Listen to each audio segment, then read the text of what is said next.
everyone, welcome back to Sunny Live Trend. Thank you so much guys for tuning in. Well guys, I'm back again with the Mzansi Celebrity Stories. Namhlanje sikhuluma ke ngale celebrity lethu ke elinguTshathu God Sibatshazwa sakwaNongoma ongumsakazi ke woKhozi FM.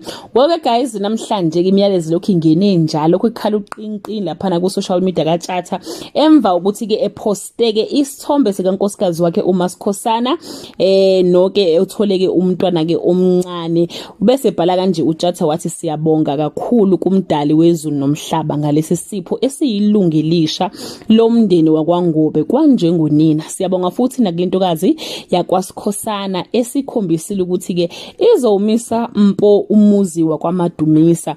And guys, abantu basiyaqala ke inkosami ba commenta ke bambongela kuTshatha ke basho ukuthi ke congratulations mfoka Ngobe, abanye bathi siyabonga Khathide ngokuthatha lo mkhaba wakho ubeke on the side during wow now we celebrate, congratulations. Wathi omunye congratulations baba, imisebenzi emihle ungalali iyabonakala. Muhle umsebenzi walembiza, congratulations makade azidudla. Congratulations kusho ukuthi siyalandela, kusho ke ezivuthayo ke eMabhudaland, kusho ukuthi naye ke nkosami unengane esendleleni yabo. Wathi omunye akalanywe fast futhi nalona Ngobe, congratulations imkhaya. Siyakubongisa ngekatshana akwandi kwaNgobe, amabala azoba mahle mase kugijima ke ingane. Ngithi noma kata zidudla so ke lona uthi bambungisa ngomakatshana omncane ke guys. Lapho ke mina ngiyagiya ke njengenyanga yakho yakusho uMavundla ke lokho guys.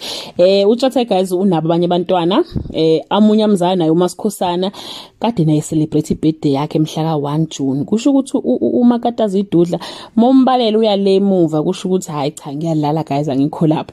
But ke unabo futhi abanye abantwana abathola ke before umshado wakhe ke naye ke uMasikhosana futhi uyabaveza nabo lana ke ku social media guys. So ungashare nawe umyalezo wakho on the comment section, umbongele usho nawe ke umyalezo ongafisa ukuthi ke udlulise kuye kanye ke nonkosikazi wakhe omuhle ke uMasikhosana.